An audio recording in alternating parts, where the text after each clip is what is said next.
where things are. And I think ultimately about why this is happening has to do with them trying to get people to voluntarily sign on or onboard themselves to these systems they're developing. And so if it's not going to if that's not going to happen successfully with like left-leaning talking points, and they're going to try talking points of the other variety to herd people into the same system. I don't think there's disagreement about the system from people on the left or people on the right.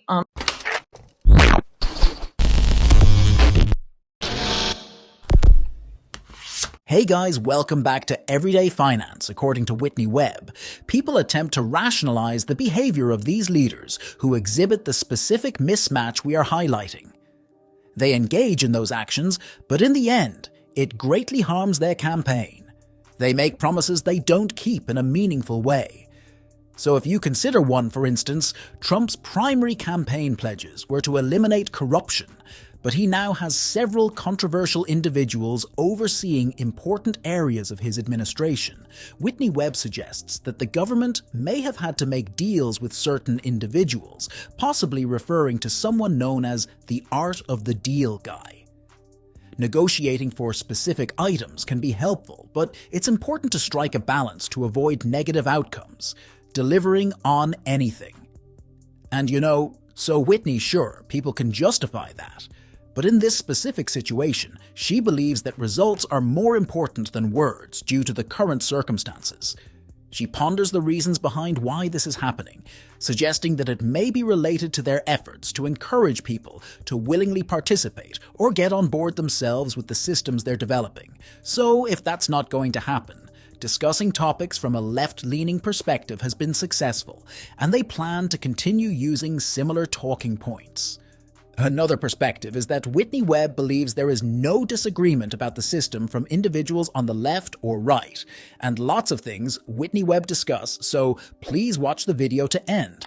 And share this video and subscribe our channel Everyday Finance. Thanks. Well, I think there's always certain ways people go about trying to justify why these leaders that have this particular mismatch we're pointing to here, why they do those things. But ultimately, at the end of the day, it does an extreme disservice to their campaign promises, which they end up not fulfilling in a meaningful way. So, if you take one of for example, Trump's main campaign promises to drain the swamp, and he has multiple swamp creatures running key aspects of his government. Sure, he maybe had to make deals, art of the deal guy, right? He had to make deals for particular things to get through. But, if you do too much of that, you don't end up delivering on anything.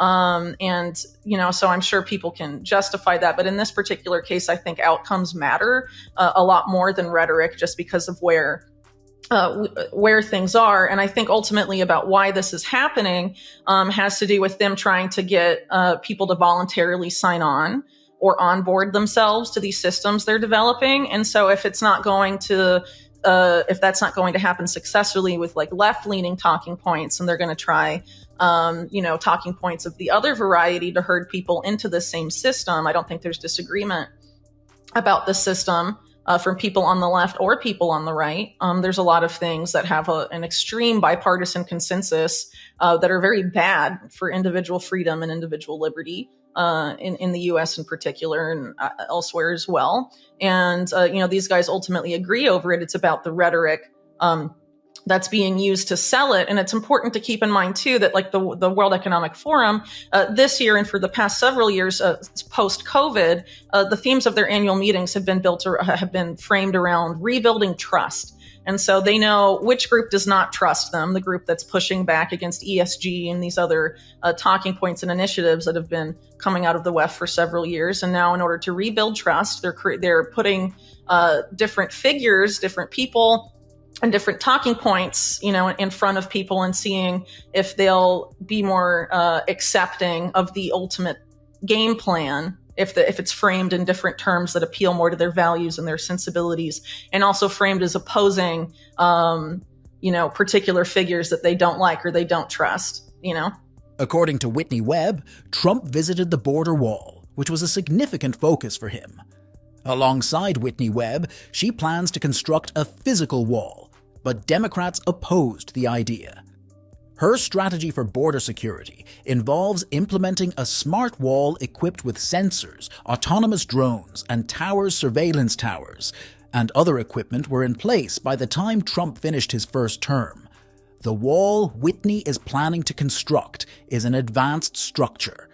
She has decided to move away from the idea of a physical barrier, a stance she took back in January in 2019. He and the Democrats find themselves in a similar position regarding border security. Somehow, he is still perceived as the president who intends to build the wall. Despite your analysis of his rhetoric, he decided to shift away from that and adopt the Silicon Valley approach for the company that is being developed. The smart wall is widely supported and has strong connections to the CIA, along with concerning affiliations as it continues to develop similar to drones. There are drones used on the border and drones produced by the same company. Weapons are currently being utilized in Ukraine to harm individuals without human oversight, which is concerning excellent resolution. Whitney Webb believes that what you think you know may not align with what Trump's base actually wants. Given that all this infrastructure is now set up on the border, the question arises, is the smart wall actually effective? Let's back to the Whitney Webb interview. Yeah, I mean, I think part of it too is just like a failure for people to really understand the left-right paradigm and how it works. One of the hands creates the problem and the other hand comes in, the opposing side, then comes to power and is, on offering the solution to the problem the other hand created, but it's the same solution both sides agreed on the whole time, more often than not.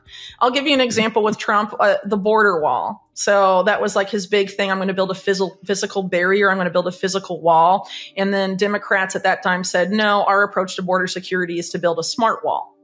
Yeah. Built on sensors and autonomous drones and towers, surveillance towers and all this stuff.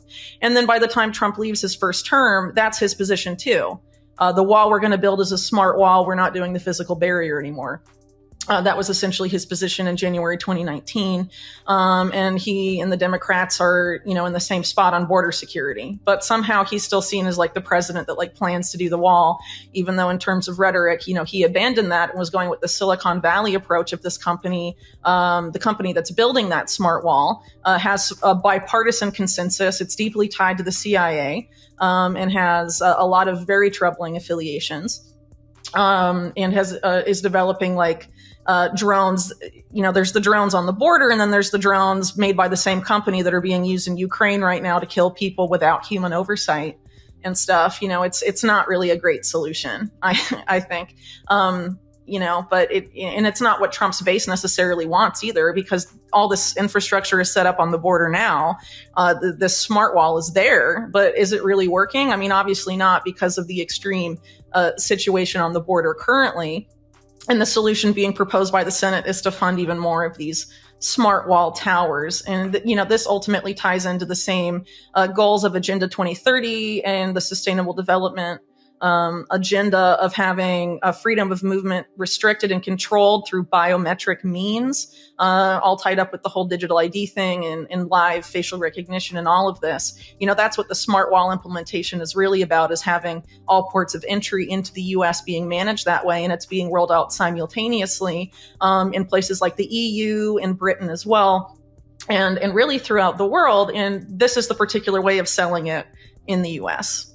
Both parties agree with it. And now, because of the frenzy over the border situation that's being fed, in a significant way by mainstream media, it's been bad for a long time, but the attention given to it has risen precipitously. And I think that's no mistake, because ultimately both parties agree that the solution is the smart wall.